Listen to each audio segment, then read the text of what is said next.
Selamat pagi sahabat Kristus yang setia. Mari kita awali perjalanan hidup kita hari ini dengan doa pagi bersama Pendeta Agus Wianto.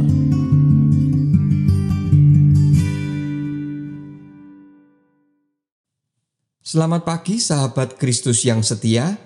Hari ini kita bersyukur karena Tuhan mempertemukan kita melalui doa pagi. Sebelum memulai doa pagi, mari kita bersaat teduh.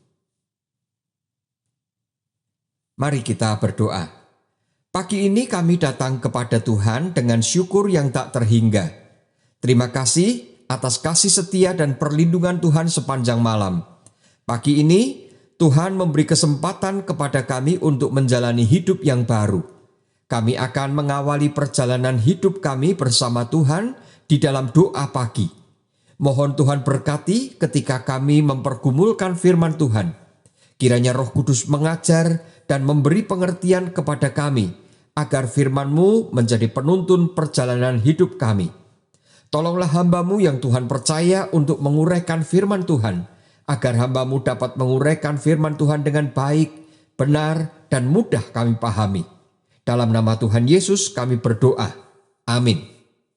Sahabat, sebelum merenungkan firman Tuhan, mari kita menyanyikan pujian dari PKJ 239, Perubahan Besar, bersama Ibu Dini Budi Avianti dan Saudara Jevon Jeremy.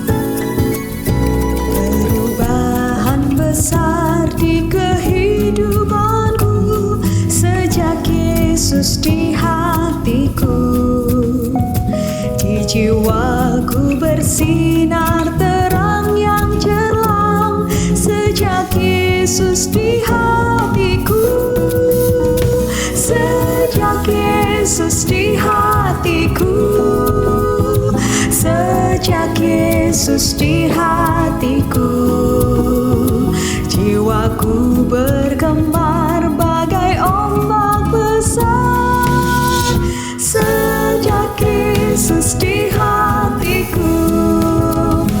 Aku tobat kembali ke jalan benar, sejak Yesus di hatiku, dan dosaku dihapus, jiwaku segar, sejak Yesus di hatiku, sejak Yesus di hatiku, sejak Yesus di hatiku, jiwaku bergemar bagai ombak besar, sejak Yesus di hatiku.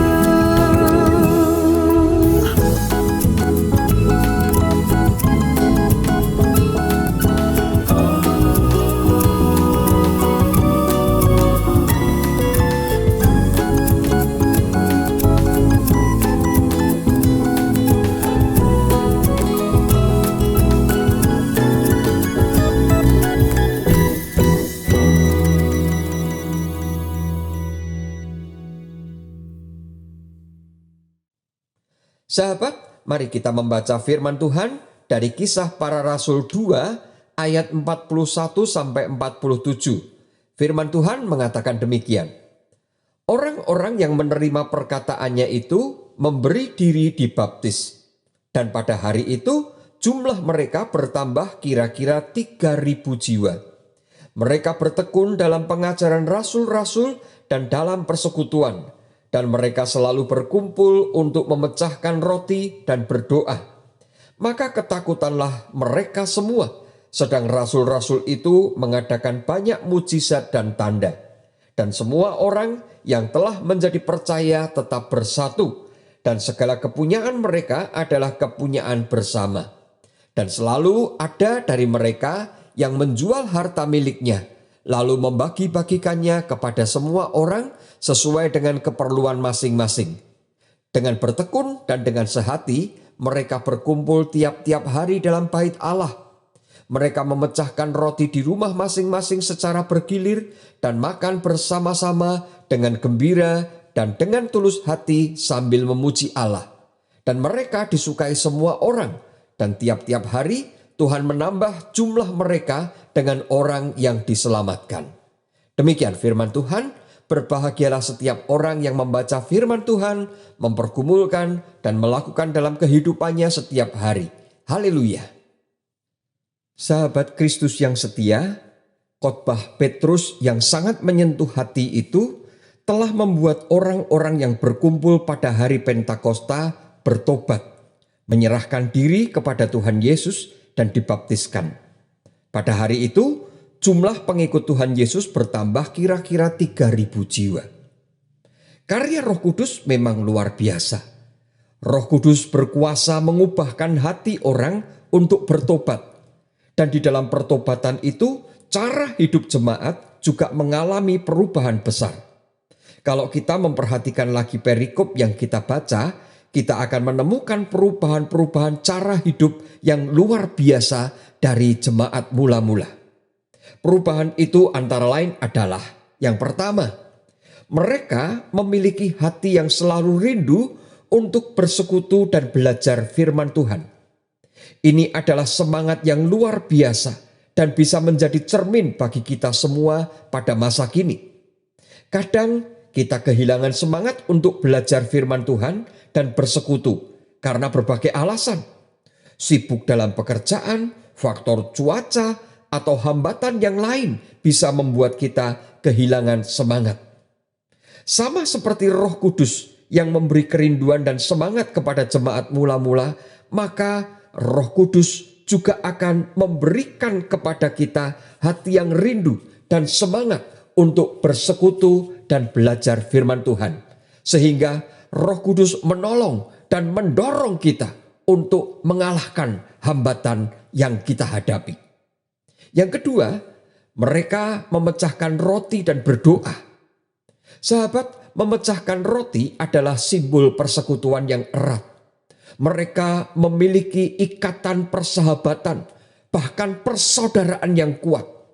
Roh Kudus membuat mereka menyatu, membuat persaudaraan semakin erat.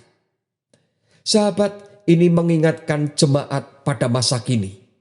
Gereja memang seringkali makan bersama yang menyimbolkan persaudaraan yang erat. Namun kita juga harus selalu ingat bahwa persaudaraan bukan hanya berhenti kalau kita makan bersama. Melainkan juga dalam perilaku yang saling mengasihi. Karena Roh Kudus yang membuat kita hidup dalam persaudaraan yang saling mengasihi. Yang ketiga, mereka saling berbagi harta milik. Apa yang mereka persembahkan kepada Tuhan menjadi milik mereka bersama. Saudara yang tidak mampu ditolong oleh saudara yang mampu sesuai dengan keperluan masing-masing. Sahabat, ini juga mengingatkan kita sebagai persekutuan tubuh Kristus yang saling merasakan keadaan saudara kita. Maka gereja yang mendapat karunia Roh Kudus akan selalu peduli kepada saudaranya yang membutuhkan. Yang keempat, mereka selalu memuji Allah dengan gembira dan tulus hati. Sahabat, gereja memang selalu bernyanyi dalam segala keadaan. Maka kita juga harus selalu bernyanyi, karena bernyanyi akan memberi kita sukacita. Kita akan bersukacita bersama ketika kita bernyanyi, memuji Tuhan bersama. Yang kelima, mereka disukai semua orang. Sahabat, Roh Kudus yang mengubah cara hidup jemaat yang mula-mula itu, membuat cara hidup jemaat itu sangat menarik bagi semua orang. Oleh sebab itu, orang-orang luar yang melihat cara hidup jemaat yang rukun, sehati, saling menolong, selalu bersukacita, membuat orang menyukai kehidupan yang seperti itu. Sehingga banyak orang yang ingin bergabung dengan jemaat mula-mula. Sahabat, kualitas iman jemaat itu sangat penting. Karena kualitas iman akan membuat orang lain tertarik untuk bergabung. Seringkali kita diajak agar bersemangat mengajak orang untuk ke gereja. Namun ketika orang itu masuk ke gereja, ternyata kehidupan di gereja tidak seperti yang terjadi pada jemaat mula-mula. Semua tidak peduli, tidak ramah, tidak saling menolong, malah ada yang bertengkar, ada yang iri hati. Dan tentu saja orang yang baru saja masuk itu bisa berpikir di dalam hatinya, oh ternyata gereja juga sama saja dengan kehidupan di luar gereja. Dan karena itu kemudian banyak orang yang akhirnya malah meninggalkan gereja. Oleh sebab itu model jemaat mula-mula adalah contoh bagi kita semua untuk menjadi gereja yang berkualitas. Dari mana kualitas seperti itu diperoleh? Karena hati mereka terbuka untuk karya Roh Kudus. Roh Kudus sudah dikaruniakan kepada kita pada masa kini. Karena itu kita harus memiliki hati yang terbuka untuk karya Roh Kudus. Agar gereja kita memiliki kualitas hidup seperti jemaat mula-mula. Sehingga banyak orang yang tertarik untuk percaya kepada Tuhan Yesus. Karena kita disukai semua orang melalui sikap hidup kita. Sahabat, kita harus selalu ingat bahwa persekutuan kita adalah kesaksian kita. Bila persekutuan kita tidak sesuai dengan kehendak Tuhan, maka persekutuan kita tidak akan menjadi kesaksian bagi banyak orang. Maka mari kita membangun persekutuan di dalam bimbingan Roh Kudus. Sehingga persekutuan kita akan menjadi kesaksian kita bagi banyak orang. Tuhan memberkati kita semua. Amin.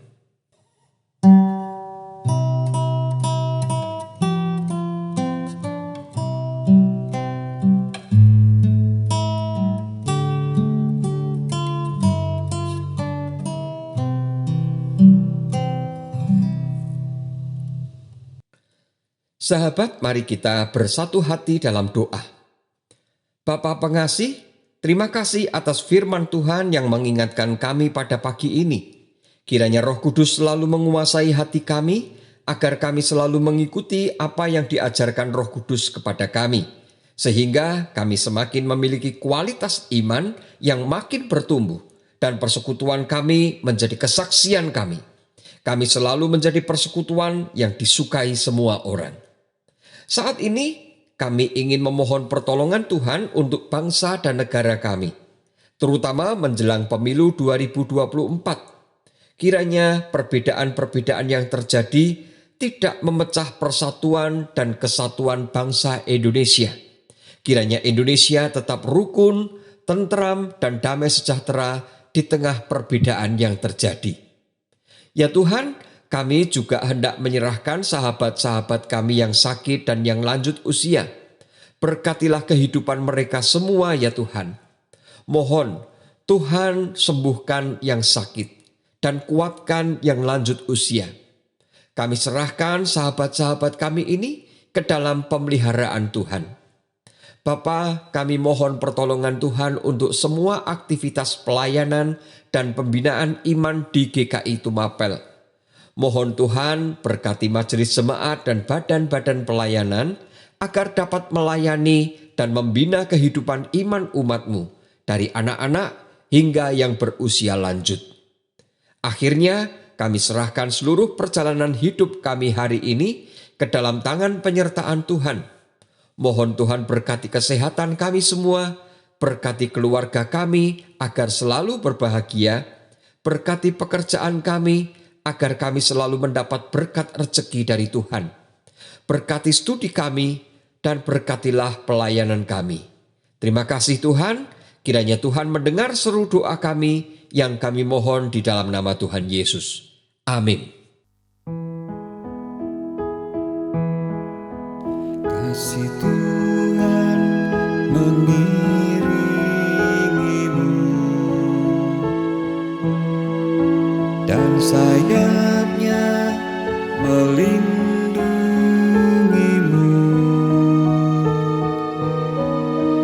Tangan Tuhan pegang di dalam hidupmu. Majulah dalam terang kasih-Nya.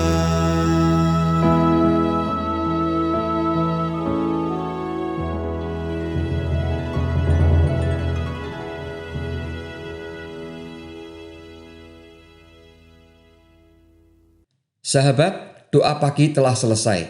Selamat beraktivitas, jaga kesehatan, dan tetap semangat. Tuhan Yesus memberkati kita semua. Amin.